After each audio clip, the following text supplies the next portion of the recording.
Don't forget folks, before we go any further, if you haven't already, please subscribe to the channel, ring the bell, like the video and all that jibber jabber, and thank you very much for supporting Invincible Asia.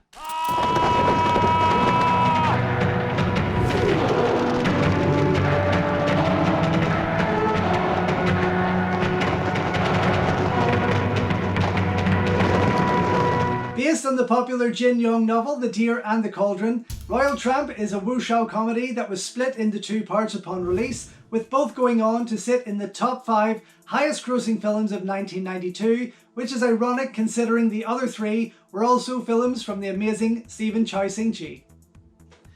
After fast-talking pimp and storyteller Wai Su Bo saves the leader of the Heaven and Earth Society, he is made an honorary member of the revolutionary group and sent on his first assignment, putting him undercover in the palace to help them infiltrate it.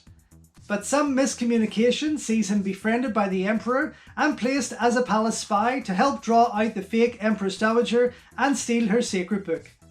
In no time at all, Wai Su Bo finds himself catapulted into a world of political intrigue, royal assassinations, magic warriors, and epic martial arts battles. Written and directed by the infamous Wong Jing, Hong Kong cinema's busiest filmmaker, the Royal Tramp films give fans 3.5 hours of outrageous comedy, gravity-defying martial arts action, and plenty of romance without ever getting too soppy about it.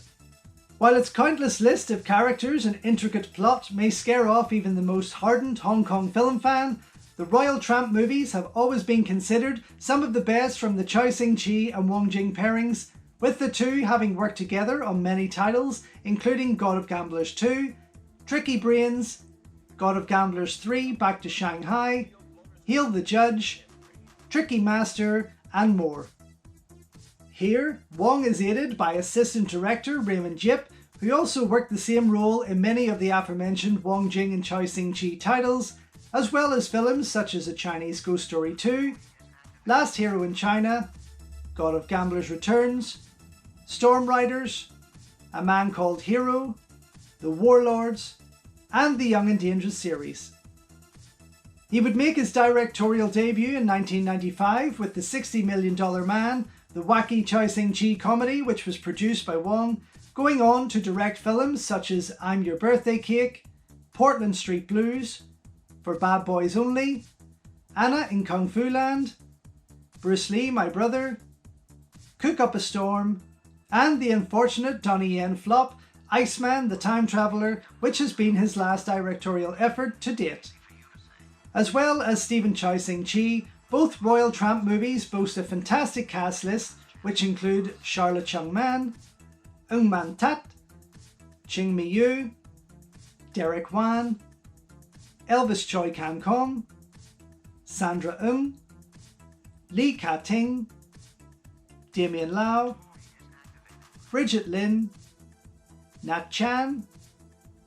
Yen Shi Kwan, and the great Helena Law Lan, among many others.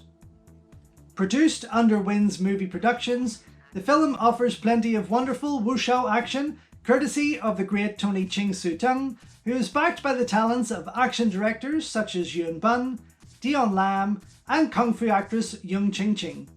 Together, they blend insane wire fu action that riffed on Ching's very own swordsman and Chinese ghost story films, which were typical of this era of Hong Kong cinema's new wave genre. Royal Tramp 1 and 2 would be only 2 of 8 movies Chow Ching would make in 1992, with the actor's star continuing to rise while he would complete around half of his filmography by this time. But it would be his regular co-star, the late great Ng Man Tat, who would prove to be even more impressive by starring in a total of 18 roles the same year, a number of which were Chow Ching titles, along with movies such as Tron Hero, Shogun and Little Kitchen, Best of the Best, Prince of Temple Street, It's Now or Never, Handsome Siblings, and Angel Hunter. His number of starring roles in 1992 matches that from the year before, dropping to 17 in 1993 before he started to slow things down going into the later half of the decade. From clean direction to wonderful production values, boasting great costume design, highly detailed sets, fantastic performances, outrageous wuxia action sequences, and gorgeous cinematography courtesy of David Chung and Joe Chan, the Royal Tramp movies still stand strong as two of the best films from Wong Jing and Stephen Chow, proving to be just as funny today as they were upon release, and all while mocking the very genre that they represent.